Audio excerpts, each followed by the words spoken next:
to swear in the name of God. 54 साला उमर अब्दुल्ला को lieutenant governor Manoj Sinha ने बुध को वफाकी ज़ेर इंतज़ाम जम्मू कश्मीर के पहले वज़ीर आला के तौर पर हलफ दिलाया।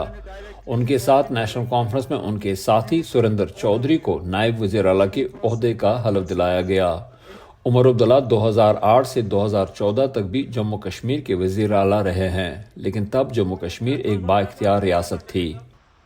भारतीय हुकूमत ने 5 अगस्त 2019 को जम्मू कश्मीर की आईनी नीम खुद मुख्तारी ख़त्म कर दी थी और उसके साथ ही रियासत को 2 हिस्सों में तकसीम करके इन्हें बराह रास्त विभाग के कंट्रोल वाले इलाके बना दिया था। ये इलाके union territory of Jammu and Kashmir और यूनियन टेरिटरी ऑफ लद्दाख कहलाते हैं। हाल ही में union territory of Jammu and Kashmir की असम्बली के आम इंतखाबात हुए। 10 साल के तवील अरसे के बाद कराए गए इन इंतखाबात में नेशनल कॉन्फ्रेंस और उसकी हलीफ जमात कांग्रेस को भारी अक्सरियत से कामयाबी मिली।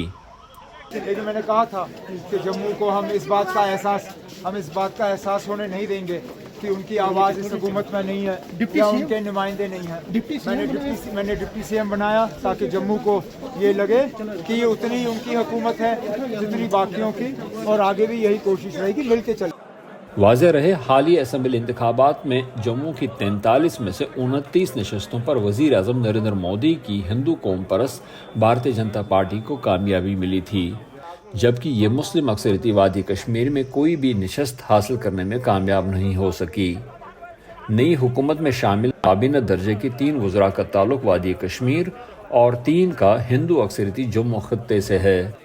भारतीय वज़ीर आज़म ने उमर अब्दुल्ला को वज़ीर आला का ओहदा संभालने पर मुबारकबाद दी है और कहा कि मरकज़ जम्मू कश्मीर की तरक्की के लिए उनके और उनकी टीम के साथ करीब रहकर काम करेगा।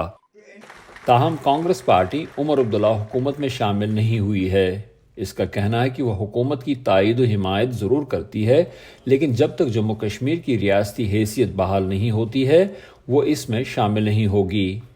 ओहदे का हलफ उठाने के बाद मीडिया से गुफ्तगू में उमर अब्दुल्ला ने कहा कि वो पुरुम्मीद हैं कि जम्मू कश्मीर बहुत जल्द एक बार फिर एक मुकम्मल और बाइख्तियार रियासत बन जाएगी। एक तवील अरसे बाद आने वाली सियासी तब्दीली पर जम्मू कश्मीर के लोगों को उम्मीदें हैं और वहीं कुछ सवाल भी हैं। कमज़ोर नहीं है, एक अच्छी हुकूमत है, पूरी ताकत के साथ आई है, ठीक, काम अच्छा करेगी और डेवलपमेंट के लिए डाला और अपने कश्मीरी पंडितों के रहाइश के लिए डाला है। क्या हमको वापस लाया जाए, 370 वापस आना चाहिए बस। हाँ वो वापस, वो इसके बगैर है नहीं कुछ।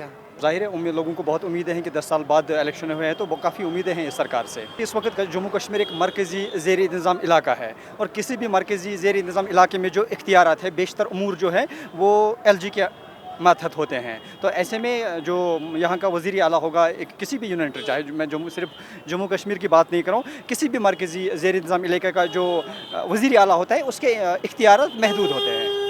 इलेक्शन हो गए इस साल तो लोगों की एक्सपेक्टेशंस बढ़ गई कि अब हमें यहाँ पे अपनी गवर्नमेंट होगी, लोगों के मसाइल हल हो जाएंगे, बट विदाउट स्टेटहुड मैं नहीं समझ सकता हूँ कि मतलब विदाउट स्टेटहुड हमें तो उतना पावर हमारे चीफ मिनिस्टर के पास रहेगा कि वो लोगों के मसाइल हल करेंगे, क्योंकि वो डिपेंडेंट है LG साहब के साथ। जब तक LG साहब उनको नॉड नहीं देगा तब तक CM कोई भी ऑर्डर पास नहीं कर सकता है। हमें कुछ नहीं चाहिए, हमें बिजली बिल डबल करो, हर एक चलने का टैक्स लगाओ, लेकिन उनके दरवाजे खोलो। वो जानते हैं यहाँ एक कमाने वाला बंदा था घर में, उसकी माँ थी, 3 बहनें थे, 2 भाई थे, वो घर ही खत्म हो गया उसकी वजह से। इसलिए दरवाजे जेल के जो है, मैं हिंदुस्तान गवर्नमेंट को भी कहना चाहता हूँ, हाथ जोड़कर दरवाजे खुले रखो, उनको छोड़ो, क्योंकि अगर आप बोलते हो हालात हो गया ठीक, सब ठीक ठाक है, उनको छोड़ो। ज़ुबैर डार के साथ Yusuf Jameel, voice of America, Srinagar.